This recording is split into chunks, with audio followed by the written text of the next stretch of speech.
ጠላቶቿን ያንበረከከች በክብር የኖረችው ኢትዮጵያ ዛሬም በልጆቿ ተከብራ ትኖራለች አሉ የልዩ ዘመቻዎች እዝ አዛዥ ሌተናል ጀነራል ሹማ አብደታ።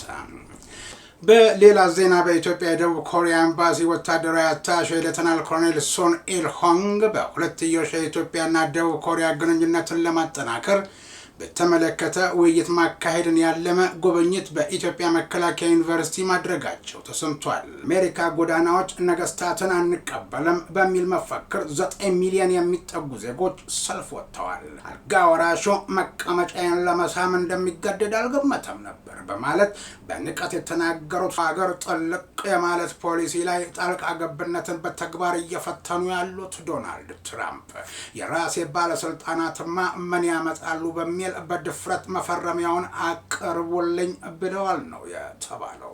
ወደ ሲኦል እንኳን ደህና መጣቸው። የኢራንን ምድር የሚረግጡ የአሜሪካ ወታደሮች በሬሳ ሳጥን ውስጥ ሆነው ይወጣሉ። ኢራን ሰው እንዲሰማት በአደባባይ እኔ ልሙትላቸው የሆርሙዝ ሰርጠን ሙሉ በሙሉ አልዘጋሁትም ስትል ትቆይና መለስ አድርጋ መተላለፊያውንም ለመጠቀም ግን ጥብቅ የሆኑ ቅድመ ሁኔታዎችን አስቀምጫለሁ እያለች ነው ሲሉ የጣልነውን ጉዳይ ይመዝገበለን ያሉ በጥፍራቸው ጫፍ ተንጠራርተው ቆመው እየተናገሩ ነው። ግብጽ ሱቆችና ካፌዎች እየየምስዳላ ነው። በዚህ ወቅት በየካፌው ቁጭ ብለው ወሬ መሰለቅ ዋጋ የለውም ብላ በጊዜ እንዲዘጉ ወሰነች። መቼም እኔን እየወጋችኝ ሰላም አታድርም ብላ ይሁን ወይም እየተጨበጠ መረጃ በእጇ ገብቶ ምክንያቷ አነጋጋሪ ቢሆንም ዩክሬን የእጇን እጅጌ ሹራብ ጠቅለል አድርጋ ጣቶቿን ቀስራ ሩሲያ ላይ እየጠቆመችው ጉዳይ መቼም ሰውየው ኮሜዲያን ናቸውና እየቀለዱ ይሆናል ከሚል ተጠርጣሪ ይልቅ አምኖ ጆሮ የሰጣቸው በስቷል አሉ።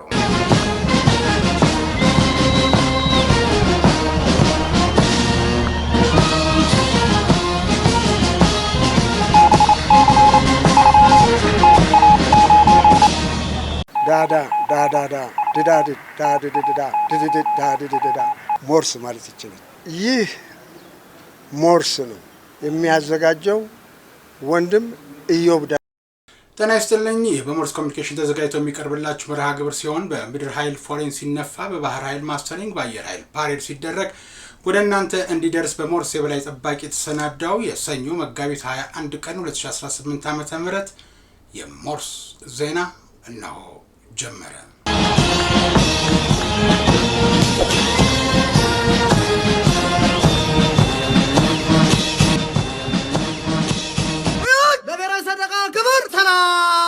የተወደዳችሁ ቤተሰቦቻችን ለምታደርጉልን ድጋፍና እገዛ እያመሰገንን አሁንም ላይክ፣ ሼር፣ ሰብስክራይብ ማድረጋችሁን እንዳትረሱ ላስታውሳችሁና የሞርስ ኤዲሲ በቅደም ተከተል ካስቀመጠው ዜና ጀምራለሁ። ከመኖሪያ ቀያቸው የተፈናቀሉ ዜጎችን መልሶ ለማቋቋም የገንዘብ እጥረት ችግር ሆነብኝ ሲል በኢትዮጵያ ቀይ መስቀል ማህበር የደቡብ ኢትዮጵያ ክልል ቅርንጫፍ ጽህፈት ቤት አስታወቀ። በደቡብ ኢትዮጵያ ክልል በጋሞ ዞን የካቲት 30 እና መጋቢት 1 ቀን 2018 ዓ.ም በጣለው ከባድ ዝናብ በደረሰው አሰቃቂ አደጋ 4527 ሰዎች በላይ በአጠቃላይ ከ788 በላይ አባወራዎች ከመኖሪያ ቀያቸው መፈናቀላቸውንና ከ100 በላይ ሰዎች ህይወታቸው ያለፈ መሆኑ አይዘነጋም። በሺዎች የሚቆጠሩ ዜጎች ተፈናቅለው በትምህርት ቤት፣ በድንኳንና በተለያዩ ቦታዎች ይገኛሉ ያለው ቀይ መስቀል በአሁኑ ሰዓት ዜጎችን መልሶ ለማቋቋም መንግስት እየሰራ ቢሆንም ከፍተኛ ገንዘብ ስለሚያስፈልግ ሁሉም ዜጋ ትብብር እንዲያደርግ ጥሪ አቅርቧል። ክልሉ በአብዛኛው የመሬት መንሸራተት አደጋ ተጋላጭ መሆኑን በመጠቆም አሁንም በወላይታ፣ ሐረር፣ ጋሞ ዞን፣ ጌዲዮ፣ ጎፋ አካባቢዎች በስጋት ቀጠና ተለይተዋል ማለቱም ተዘግቧል። በአሁኑ ሰዓት በችግር ላይ የሚገኙ ዜጎችን መልሶ ለማቋቋም በሀገር ውስጥና በውጭ ሀገር ለሚገኙ ኢትዮጵያውያን ድጋፍ እንዲያደርጉ የደቡብ ኢትዮጵያ ክልል ቅርንጫፍ ጽህፈት ቤት ኃላፊ አቶ ተስፋዬ ዱንዳ ነገሩኝ ያለው አሃዱ ነው።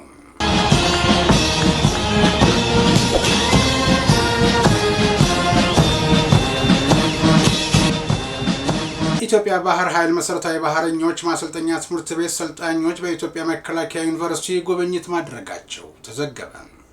በባህር ኃይል ስልጠና ማዕከል ኃላፊ ካፒቴን ከበደ ሚካኤል የተመሩት ሰልጣኞች በዩኒቨርሲቲው ከፍተኛ የስራ ኃላፊዎች ደማቅ አቀባበል ተደርጎላቸዋል። ዩኒቨርሲቲው በመማር ማስተማር፣ ምርምርና ቴክኖሎጂ ሽግግር እንዲሁም ማህበረሰብ አገልግሎት እያከናወናቸው ስላሉ አጠቃላይ ስራዎች ገለጻ ተደርጎላቸዋል። ጎብኚዎቹ በኢንጂነሪንግ ኮሌጅ የሚገኙ የተለያዩ ቤተ ሙከራዎችንም የጎበኙ ሲሆን ሰልጣኞቹ በጉብኝቱ በተግባር እየተካሄዱ ካሉ የምርምርና ቴክኖሎጂ ስራዎች ልምድ መቅሰማቸውን ተናግረዋል።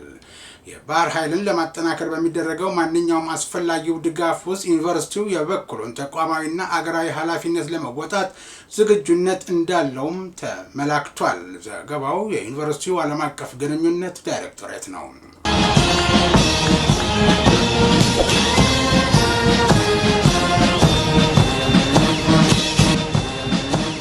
በሌላ ዜና በኢትዮጵያ የደቡብ ኮሪያ ኤምባሲ ወታደራዊ አታሼ ሌተናል ኮሎኔል ሶን ኢል ሆንግ በሁለትዮሽ የኢትዮጵያና ደቡብ ኮሪያ ግንኙነትን ለማጠናከር በተመለከተ ውይይት ማካሄድን ያለመ ጉብኝት በኢትዮጵያ መከላከያ ዩኒቨርሲቲ ማድረጋቸው ተሰምቷል።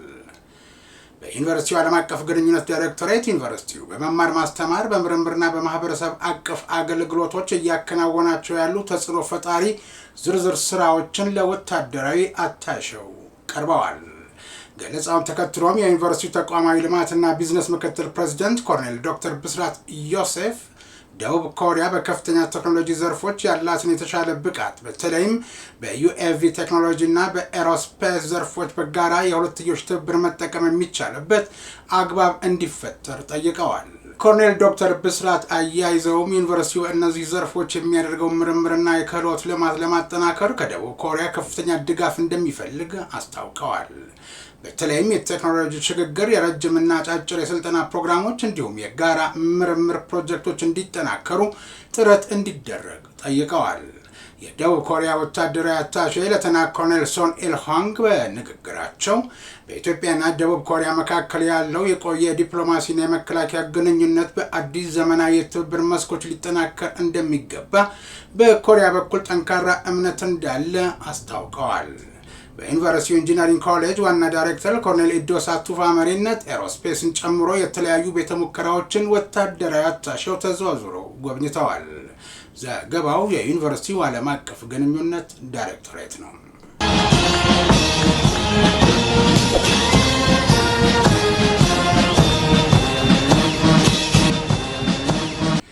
ጠላቶቿን እያንበረከከች በክብር የኖረችው ኢትዮጵያ ዛሬም በልጆቿ ተከብራ ትኖራለች አሉ የልዩ ዘመቻዎች እዝ አዛዥ ሌተናል ጀነራል ሹማ አብደታ። ሌተናል ጀነራል ሹማ አብደታ ይህን ያሉት በግዳጅ ቀጣና ተዘዋውረው ከሰራዊቱ ጋር ባደረጉት ውይይት አጠቃላይ ስለ ሀገራዊና ቀጣናዊ ሁኔታ ማብራሪያ በሰጡበት ወቅት ነው። በማብራሪያቸውም ጠላቶቻችን የኢትዮጵያን እድገት በሴራ ለማቀጨጭ ቢሞክሩም ኢትዮጵያና ሕዝቦቿ ከፍታቸውን ማረጋገጣቸው የማይቀር ጉዳይ ነውና ጠላቶች ተስፋ ሊቆርጡ ይገባል ብለዋል። በአሁኑ ወቅት ኢትዮጵያ ውጊያን በሩቅ የሚያስቀር ካልሆነ ደግሞ በአጭር ጊዜ ተዋግቶ የሀገሩን ብሔራዊ ጥቅም የሚያስከብር ሰራዊት መገንባቷን አንስተዋል። ኢትዮጵያ የተፈጥሮ ሀብቷን ተጠቅማ የህዝቦቿን ኑሮ እንዳትለውጥ ጽንፈኛ ሸኔና ሌሎች ቡድኖች ከታሪካዊ ጠላቶች ጋር አብረው ቢሰሩም ቅዠታቸው በሰራዊቱ እንደጉም ተበትኗል ነው ያሉት ጀነራል መኮንን። ሰራዊቱ የሰላምና የልማት ጸር የሆኑ ቡድኖችን የመመንጠሩን ስራ አጠናክሮ በመቀጠል የሀገሩን እድገትና የህግ የበላይነት በዘላቂነት ማረጋገጥ እንዳለበት ያሳሰቡት ጀነራል መኮንኑ በዝግጁነትም ሆነ በውጊያ አቅሙ ጠንካራ አቅም ባለቤት የሆነው የልዩ ዘመቻዎች እዝ የትኛውንም አይነት ግዳጅ በየትኛውም ቦታና ጊዜ የመፈጸም አቅሙን ከጊዜ ወደ ጊዜ እያሳደገ መምጣቱን ጨምረው ገልጸዋል።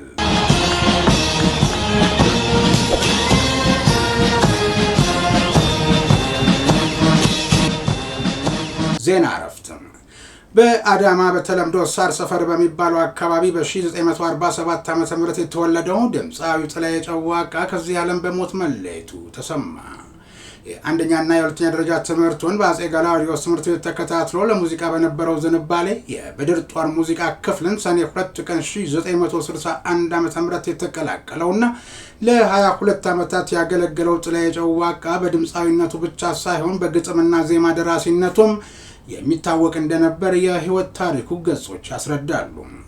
የአርቲስት ጥላዬ ጨዋቃ የማይረሱ የሙዚቃ ስራዎች ታታሪው ሹፌር፣ ጠመዝማዛው መንገድ፣ ኮረብታው፣ ሽቅብ ቁልቁለት፣ በረሃ አቋራጭ፣ ጋላቢ ዳገት የሚሰኘው የሾፌሮችን የህይወት ውጣ ውረድና በረሃ አቋራጭ ጉዟቸውን በሚገርም ሁኔታ የገለጸበት እስከዛሬ ድረስም በአጭርና በረዥም መንገድ አሽከርካሪዎች ዘንድ ተወዳጅ ስራው ነበር። ወቅታዊ ሁኔታዎችን በሙዚቃ ለመግለጽ የነበረውን ጥበብ የሚያሳይ ነው የተባለለት ያለምንም ደም በምድር ጦር ኦርኬስትራ ውስጥ በነበረበት ወቅት ካከናወናቸው ጉልህ ስራዎቹ አንዱ የሆነው ሲሆን ዘማች፣ አሸወይና፣ ኮረሪማ፣ ንቦዬ፣ ጠንካራው መምህር የሚሉት ስራዎቹ ከድምፃዊው የህይወት ታሪክ ውስጥ መካተቱን ለመረዳት ተችሏል። ድምፃዊና ደራሲ ጥላዬ ጨዋቃ ባደረበት ህመም በሕክምና ሲረዳ ቆይቶ በተወለደ በ71 ዓመቱ መጋቢት 18 ቀን 2018 ዓ.ም ከዚህ ዓለም በሞት ተለይቷል። የተወዳጁ ድምፃዊና ደራሲ ጥላዬ ጨዋቃ ስርዓተ ቀብር መጋቢት 19 ቀን 2018 ዓ.ም በቤተል ቅዱስ ጊዮርጊስ ቤተክርስቲያን ተፈጽሟል። ሞርስ ኮሚኒኬሽን በተወዳጁ ድምፃዊና ደራሲ ጥላዬ ጨዋቃ ሞት የተሰማንን ልባዊ ሐዘን እየገለጸን ለቤተሰቦቹ፣ ለወዳጅ ዘመዶቹና ለአድናቂዎቹ በሙሉ መጽናናት እንዲሆን እንመኛለን።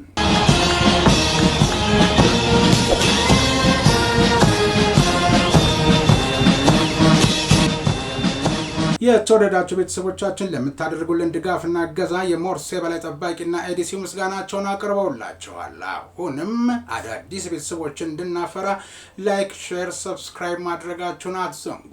ወደ ውጭ ዜና አልፋለሁ። የደቡብ ምዕራብ ሶማሊያ ግዛት መንግስት የአስተዳደሩ ጊዜያዊ መቀመጫ በሆነችው ባይደዋ ከተማ ባካሄደው ክልላዊ ምርጫ በስልጣን ላይ የሚገኙት የክልላዊ መንግስቱ ፕሬዝዳንት አሲስ ላፍታግሪን ለቀጣይ 5 ዓመት ግዛቲቱን የሚመሩበትን አብላጫ ድምጽ በማግኘት መርጧቸዋል።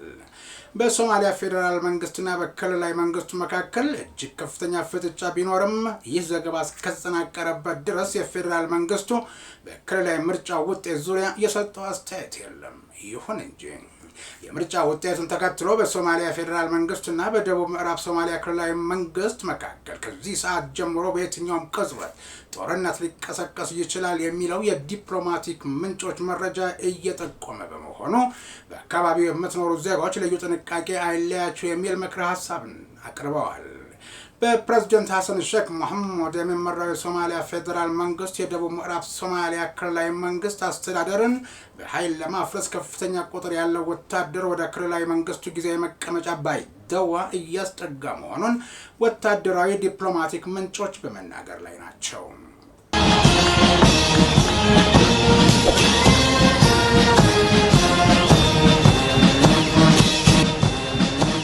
አሜሪካ የአሜሪካ የገንዘብ ሚኒስቴር ባወጣው መግለጫ መሰረት ከፊታችን ክረምት ጀምሮ የአሜሪካው የዶላር ኖቶች የፕሬዝዳንት ዶናልድ ትራምፕን ፊርማ መያዝ ይጀምራሉ የሚለው ወሬ በአግባቡ ተሰምቶ ሳይጠገብ አሜሪካንን ህዝባዊ ተቃውሞ እየነጣት ጀመረ ሲል የደረሰን መረጃ አመላከተ። ዶናልድ ትራምፕ የብዕር ቀለሙ ሳያልቅ እሺ ብሎ ከጻፈላቸው በሀገሪቱ ታሪክ አንድ በስልጣን ላይ ያለ ፕሬዝዳንት በዶላር ላይ ሲፈርም የመጀመሪያው ሰው ያደርጋቸዋል። ከዚህ ቀደም በአሜሪካ ገንዘብ ኖቶች ላይ የሚፈርሙት የገንዘብ ሚኒስትሩና የሀገሪቱ ገንዘብ ያዥ ብቻ ነበሩ።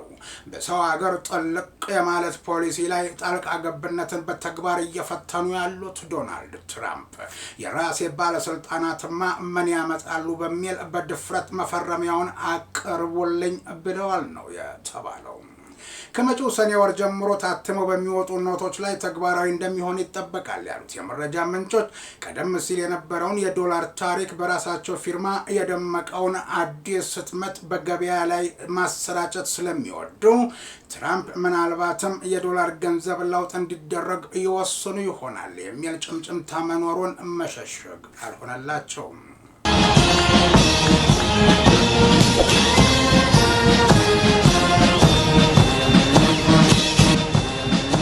ፓኪስታን በኢራን ጦርነት ዙሪያ የሳዑዲ የቱርክና የግብጽ ከፍተኛ ዲፕሎማቶችን ስብሰባ ጠርታለች። የፓኪስታን መንግስት በአሜሪካና በኢራን መካከል እንደ አስታራቂ ሆኖ እየሰራ ሲሆን በኢስላማባድ ውይይቶች እየተካሄዱ ነው። ከሳዑዲ አረቢያው ከግብጽና ከቱርክ የተውጣጡ ከፍተኛ ዲፕሎማቶች በኢራን እየተካሄደ ባለው የአሜሪካ እስራኤል ጦርነት ዙሪያ ለመወያየትና ግጭቱን ለማርገብ ከፓኪስታን አቻቸው ጋር ለ2 ቀናት የሚቆይ ውይይት በኢስላማባድ ሊያደርጉ ተሰባስበዋል ያለው ዘገባ ስቱዲዮስ ከገባንበት ጊዜ ድረስ ውጤቱን ይፋ አላደረገም።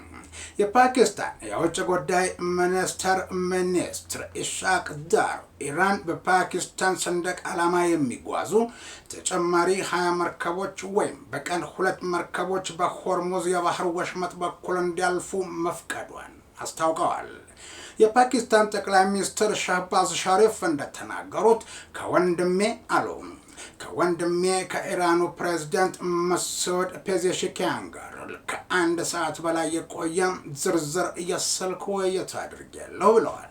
በኢስላማባድ የተካሄደው ስብሰባ ብዙዎች እንደሚሉት ብቸኛው አዋጭ አማራጭ የሆነውን የዲፕሎማሲና ውይይትን ያካተተ የወሳኝ ሂደት ጅምር መሆኑን አልጀዚራ በዘገባው ጠቁሟል። እንደ ፕሬዝዳንቱ ጽህፈት ቤት ገለጻ ፔዜሽኪያን የኢስላማባድን ጥረት ያደነቁ ሲሆን በኢራን ላይ የሚሰነዘረውን ጥቃት ለማስቆም ፓኪስታን ለምታደርገው የማስታረቅ ጥረት አመስግነዋል። ሁለቱ መሪዎች ባለፉት ሳምንታት ስለ ግጭቱና ፓኪስታን ግጭቱን ለማቆም ስላላት ቁርጠኝነት ቀደም ብለው ተነጋግረው ነበር። ኢስላማባድ ከቴህራን ጋር የቆየ ግንኙነትና በባህረ ሰላጤው ሀገራት ዘንድ የቅርብ ትስስር ያላት ሲሆን ሸሪፍና የጦር ኃይሉ ጠቅላይ አዛዥ ፊልድ ማርሻል አሲም ሙኒር ከአሜሪካው ፕሬዝዳንት ዶናልድ ትራምፕ ጋር የግል መቀራረብ ፈጥረዋል ነው የተባለው። አልጀዚራ እንደዘገበው ፓኪስታን በአሜሪካና በኢራን መካከል እንደ ዋነኛ መልእክት አቀባይ በመሆን በማስታረቅ ጥረቱ ውስጥ በሁለቱ ወገኖች መካከል መልእክቶችን በማስተላለፍ ላይ ትገኛለች።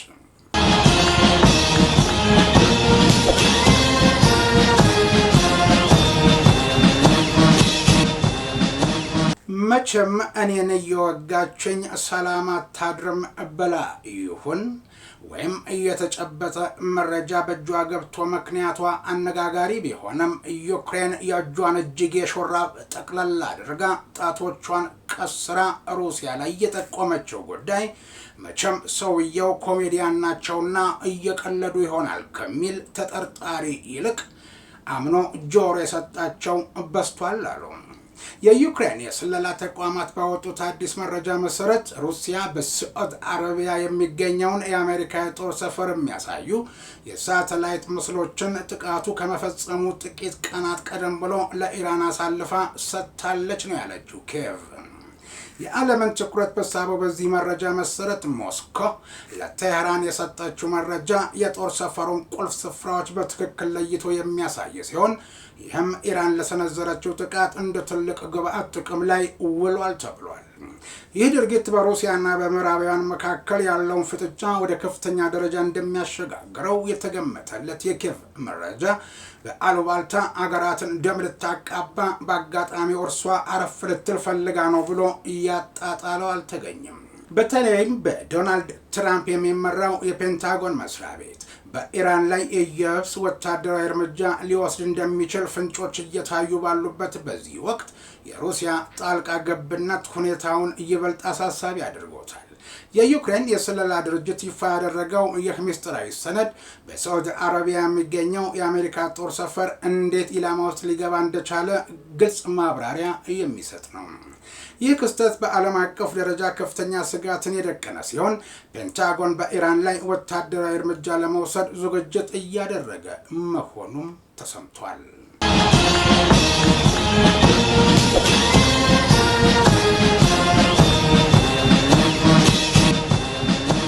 ባለፈው አርብ መጋቢት 18 2018 ዓ.ም በሳዑዲ አረቢያ የሚገኘው ስትራቴጂካዊው የአል ሱልጣን አየር ኃይል ጦር ሰፈር በኢራን ከፍተኛ የሚሳኤልና የድሮን ጥቃት የተፈጸመበት መሆኑን ተከትሎ በጥቃቱ የአሜሪካ አየር ኃይል ኩራት የሆነውና ለጦር አዛዦች የውጊያውን የራዳር ምስል በቅጽበት የሚያስተላልፈው የራዳር መጥለፊያና የቅድመ ማስጠንቀቂያ አውሮፕላን ሙሉ በሙሉ መውደሙ ተረጋግጧል።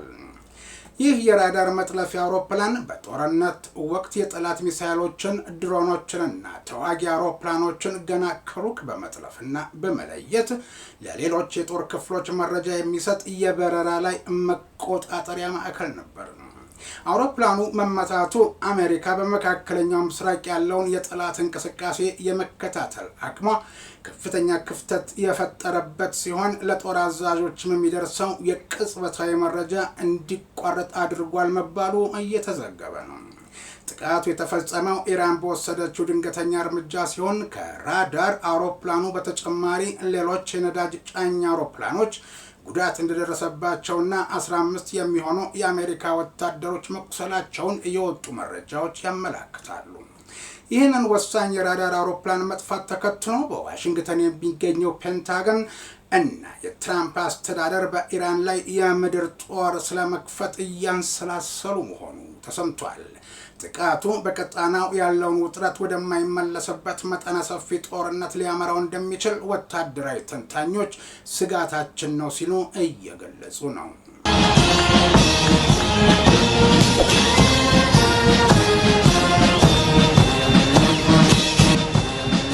ወደ ሲኦል እንኳን ደህና መጣቸው። የኢራንን ምድር የሚረግጡ የአሜሪካ ወታደሮች በሬሳ ሳጥን ውስጥ ሆነው ይወጣሉ። ይህ የቴህራን ታይምስ ጋዜጣ ኢራንን ለመውረር ወደ መካከለኛው ምስራቅ ለሚመጡ የአሜሪካ ጦር ኃይሎች እንኳን ደህና መጣችሁ ለማለት ያወጣው ዜና ነው። በተመሳሳይ ሰዓት ትራምፕ በአሜሪካ ታሪክ ትልቁ የተባለውን የህዝብ አመጽ እንደ እሳት ሆኖ ይገርፋቸው ይዟል። ከጥቂት ሰዓታት በፊት ዩኤስኤስ ትሪፖሊ የተባለች የአሜሪካ አጥቂ መርከብ 3500 የሚሆኑ የባህር ኃይል ወታደሮችን፣ ተዋጊ ጀቶችንና የጭነት አውሮፕላኖችን ይዛ መካከለኛው ምስራቅ መድረሷ ታውቋል። ይህች መርከብ የባህር ላይ ወረራዎችን ለመምራት የምታገለግል ናት ነው የተባለው። ዋና ዓላማዋ በባህር ዳርቻዎች ላይ ድንገተኛ ጥቃት ማድረስና መቆጣጠር ሲሆን አሁን የመጣችበት ዓላማም ግልጽ ነው። እንደ ሆርጅ ደሴት ያሉ ስትራቴጂካዊ የኢራን ደሴቶችን ለመቆጣጠር እና የሆርሙዝ ሸለቆን ለመቆለፍ ነው። ይህ ብቻ አይደለም። የዎል ስትሪት ጆርናል ዘገባዎች እንደሚያመለክቱት ፔንታጎን ተጨማሪ 10,000 እግረኛ ወታደሮችን ልከዋል።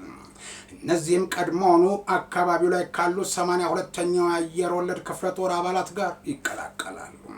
ኢራን ግን እነዚህ ሁሉ ወታደሮች በምድር ላይ ገሃነምን እንደሚጋፈጡ በግልጽ ዝታለች። በሚቀጥሉት ሰዓታት ውስጥ ይህ እብደት ካልቆመ ቀጠናውን የሚያቃጥል ወታደራዊ እሳተ ገሞራ ሊከሰት ይችላል። ይህ ሁሉ የሆነው ትራምፕ ከገቡበት የፖለቲካ አጣብቂኝ ለመውጣትና በወረቀት ላይ ድል ለመመዝገብ ሲል የሺዎችን ነፍስ ለመሰዋት ዝግጁ ስለሆኑ ነው። ትራምፕ ፕሬዝዳንት ሆነው በሚመሩበት በዚያ አገራቸው ቅዠት የሚመስል ግን ቅዠት ያልሆነ በገሃድ የሚታይ የህዝባቸው ጩኸት ደግሞ ጆሮአቸው ላይ እያስተጋባ ነው። እርግጥ ነው በአሜሪካ ጎዳናዎች ነገስታትን አንቀበልም በሚል መፈክር 9 ሚሊዮን የሚጠጉ ዜጎች ሰልፍ ወጥተዋል። ትራምፕ ከስልጣን እንዲወርዱና በኢራን ላይ የተከፈተው ጦርነት እንዲቆምም ጠይቀዋል ሰልፈኞቹም። ታዋቂ አርቲስቶችና ፖለቲከኞችም ተቃውሞውን እየተቀላቀሉ እንደነበር ለማወቅ ተችሏል።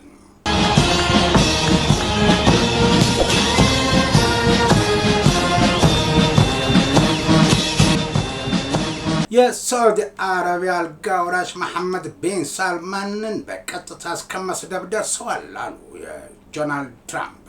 አልጋ ወራሹ መቀመጫዬን ለመሳም እንደሚገደድ አልገመተም ነበር በማለት በንቀት የተናገሩት ትራምፕ ሳዑዲን ወደ አብርሃም ስምምነት ለማስገባት ማሰባቸው መሆኑ ተመላክቷል ዘለፋቸው። ትራምፕ ኢራንን አጠፋኋት ቢሉም ኢራናውያን ግን 3 የአሜሪካ ወታደራዊ መርከቦችን ከውሃ ስር አስመጣ ሌሎች 3 ደግሞ ከባድ ጉዳት አድርሳባቸውን ከጥቅም ውጭ አድርጋለች ሲሉ የጣልነውን ጉዳይ ይመዝገበለን ያሉ በጥፍራቸው ጫፍ ተንጠራርተው ቆመው እየተናገሩ ነው። የአሜሪካ ወታደሮች ከመፍራታቸው የተነሳ አሉ እነዚሁ በጥፍራቸው ጫፍ የተንጠራሩ ወታደራዊ ባለሙያዎች የአሜሪካ ወታደሮች ከመፍራታቸው የተነሳ ስራቸውን የሚያከናውኑት በባህረ ሰላጤው ሆቴሎች ውስጥ ሆነው በርቀት ነው። የኢራን አብዮታዊ ዘብ ግን የሆርሙዝ ሰርጥን በትንንሽ ጀልባዎች ቆልፎ የዓለምን ኢኮኖሚ ተቆጣጥሮታል አሉ። ደጋፊዎቻቸው የብዙሃን መገናኛዎቻቸው ቴህራን ሆነው የልባቸውን ይናገራሉ። የየመን ሁቲዎችም ወደ ጦርነቱ መግባታቸውን አውጀው በእስራኤል ላይ ተከታታይ ሚሳኤል መተኮሳቸው የጦርነቱን የማህበራዊና ኢኮኖሚያዊ ኪሳራውን በዜሮ ብዜት ስሌቱ ስንት እንደሚሆን እያመላከተ ነው። ባብኤል መንደብን ቢዘጉ የነዳጅ ዋጋ $150 በላይ ሊያልፍ ይችላል ተብሏልና። አሁን አሜሪካ ታሪካዊ ቀውስ ውስጥ ናት። ክብሯን ለመመለስ የኢራን ደሴቶችን ለመውረር ልትሞክር ትችላለች። ያኔ ግን ኢራን እንዳለችው እከፍተዋለሁ፣ መሸጎሪያውም ይሁን መቀርቀሪያው በጄ ነው ያለችው የገሃነም በር በላያቸው ላይ ትከፍትባቸው ይሆን ወይ ባይ ጠያቂ እጁ እየታየ ድምፁ እየተሰማ በመጠየቅ ላይ ነው።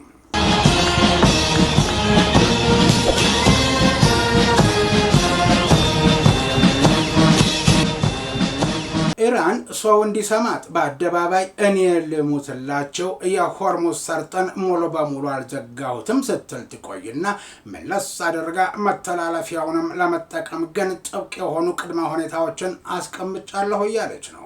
በዋነኝነት ኢራን የሚፈጸምባትን ጥቃት የማይደግፉና ከጥቃት ፈጻሚዎቹ ጋር ግንኙነት የሌላቸው ሀገራት መርከቦች ማለፍ እንደሚችሉ አረንጓዴ መብራት ስታሳይ ማንኛውም አይነት መርከብ ሆርሙዝን ከመሻገሩ በፊት ከኢራን የሚመለከታቸው አካላት በተለይ ከእስላማዊው አብዮታዊ ዘብ ጋር አስቀድሞ መገናኘትና ፈቃድ ማግኘት ይኖርባቸዋል ብላለች።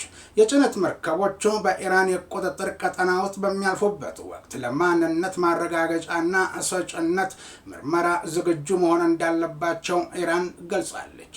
በጠላትነት የፈረጃቻቸው ሀገራት በተለይም አሜሪካና እስራኤል እንዲሁም የእነርሱ አጋር የሆኑ ሀገራት መርከቦች በሰርጦ እንዳያልፉ ጥብቅ እገዳ ጥላባቸዋለች።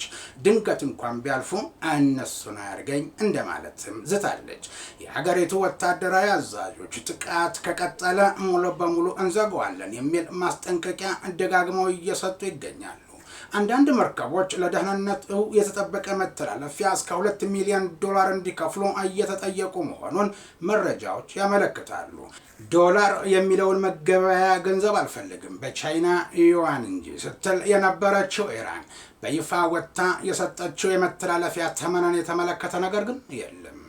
በህንድ ያለው የኢራን ኤምባሲም $2 ሚሊዮን ይከፈላል የሚባለውን መረጃ ምንም መሰረት የሌለው እንደሆነ በመግለጽ አጣጥሎታል።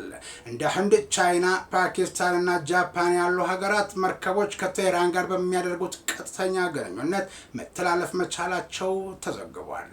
ለምሳሌ በቅርቡ 2 የህንድ የነዳጅ ጫኝ መርከቦች በተለየ ሁኔታ ማለፍ እንደቻሉ ተነግሯል። የሰርጡ አለመረጋጋት የዓለምን የነዳጅ ዋጋ በከፍተኛ ሁኔታ እንዲያሻቅብና የመርከብ መድን ዋጋን ከ4 እስከ 6 እጥፍ እንዲጨምር ማድረጉን ጨምሮ የዘገበው ብሉምበርግ ነው።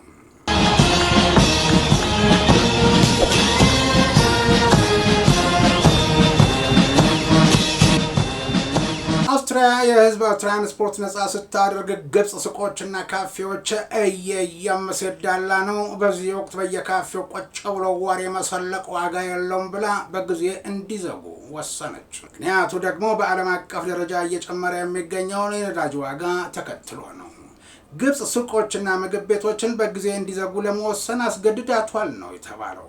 የህዝብ ትራንስፖርትን ነጻ እንዲሆን ያዘዘችው አውስትራሊያ በነዳጅ ዋጋ ካለፈው ጥር ወር አንጻር የ85 በመቶ ጭማሪ ማሳየቱን ተከትሎ መንግስት ለየት ያለ መፍትሄ ይዞ ቀርቧል። በሜልበርን በጂሎንግ እና በቪክቶሪያ ግዛቶች የሚገኙ ነዋሪዎች በሚያዝያ ወር ሙሉ የህዝብ ትራንስፖርትን በነጻ እንዲጠቀሙ ተፈቅዶላቸዋል። ይህ እርምጃ ነዋሪዎች የግል ተሽከርካሪዎቻቸውን ትተው አውቶቡሶችንና ባቡሮችን እንዲጠቀሙ በማበረታታት በነዳጅ ላይ ያለውን ከፍተኛ ፍላጎት ይቀንሳል ተብሎ ታምኖበታል። ምንም እንኳን የነዳጅ ማደያዎች ላይ ረጅም ሰልፎች ቢታዩም ባለስልጣናት አሁንም በቂ ክምችት እንዳለ ለህዝቡ ማረጋገጫ ሰጥተዋል ሲል የዘገበው ቢቢሲ ነው። ከዚሁ ከመካከለኛው ምስራቅ ግጭት ጋር በተያያዘ የሆርሙዝ ሰርጥ መዘጋትን ተከትሎ የነዳጅና የተፈጥሮ ጋዝ አቅርቦት የተስተጓጎለባት ግብጽ ከነገ ማክሰኞ ጀምሮ ተግባራዊ የሚሆኑ ጥብቅ መመሪያዎችን አውጥታለች። የችርቻሮ ሱቆች፣ ምግብ ቤቶችና ካፌዎች በየቀኑ ከምሽቱ 3 ሰዓት ላይ እንዲዘጉ የወሰነች ሲሆን የመንገድ መብራቶችና የውጭ ማስታወቂያዎች እንዲደበዝዙ ትዕዛዝ ሰጥታለች። የመንግስት ሰራተኞችን በሳምንት 1 ቀን ከቤት ሆነው እንዲሰሩ ትዕዛዝ የተላለፈ ሲሆን እንደ ሆስፒታሎች፣ ትምህርት ቤቶችና ፋብሪካዎች ውስጥ የሚሰሩ አስፈላጊ ሰራተኞችን ግን ትዕዛዙ አያካትትም።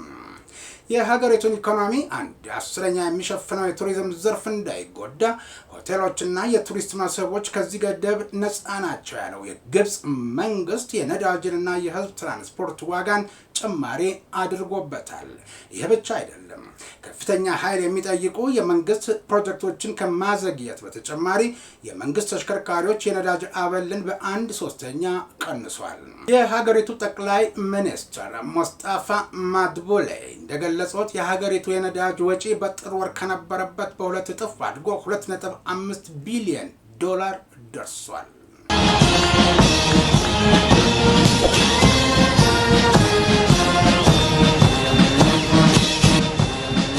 በኢየሩሳሌም የሚገኙ የእስራኤል የጸጥታ ኃይሎች የኢየሩሳሌም የላቲን ፓትርያርክ የሆሳዕናን በዓል ስነ ስርዓት ለመምራት ወደ ቅዱስ መቃብር ቤተ ክርስቲያን እንዳይገቡ መከልከላቸው ተገለጸ። የላቲን ፓትርያርክ ጽሕፈት ቤት ድርጊቱን በመቃወም መግለጫ አውጥቷል። የክርስቲያን የትንሣኤ በዓል መቃረቢያ የሆነው የሆሳዕና በዓል በመላው ዓለም በተከበረበት ወቅት በኢየሩሳሌም የእስራኤል ፖሊስ በሃይማኖታዊ መሪዎች ላይ የእንቅስቃሴ ገደብ ማድረጉ ነው የተሰማው። የኢየሩሳሌም የላቲን ፓትርያርክ ብፁዕ ካርዲናል ፒዮሪ ባቲስታ ፒዝባላ የሆሳዕናን በዓል ቅዳሴ ለመምራት ወደ ጥንታዊ የቅዱስ መቃብር ቤተ ክርስቲያን ሊያመሩ ሲሉ በእስራኤል ፖሊስ መከልከላቸውን የፓትርያርኩ ጽሕፈት ቤት አስታውቋል። ፓትርያርኩ ወደ ቤተ ክርስቲያኑ እንዳይገቡ የተከለከሉበት ምክንያት በዝርዝር ባይገለጽም ድርጊቱ በታላቁ የሕማማት ሰሞን መጀመሪያ ላይ መፈጸሙ ምዕመናንና የቤተ ክርስቲያኗን መሪዎች በእጅጉ አሳዝኗል ተብሏል። ጽሕፈት ቤቱ ባወጣው መግለጫ ድርጊቱ በኢየሩሳሌም ያለውን ሃይማኖታዊ ነጻነትና የቆየውን የሥርዓት አምልኮ ይሁንታ የሚጥስ ነው ሲል የወቀሰ ሲሆን በኢየሩሳሌም አሮጌው ከተማ ውስጥ የሚገኘው የቅዱስ መቃብር ቤተ ክርስቲያን ለክርስቲያኖች እጅግ የተቀደሰ ስፍራ እንደሆነ አስታውሷል። በእስራኤል ፖሊስ በኩል ስለተፈጠረ ሁኔታ እስካሁን የተሰጠ ይፋዊ ምላሽ የለም። ይህ ድርጊት በከተማዋ ባለው የጸጥታ ሁኔታና በሃይማኖታዊ ተቋማት መካከል ያለውን ውጥረት ይበልጥ ሊያባብሰው እንደሚችል ግን ተሰምቷል።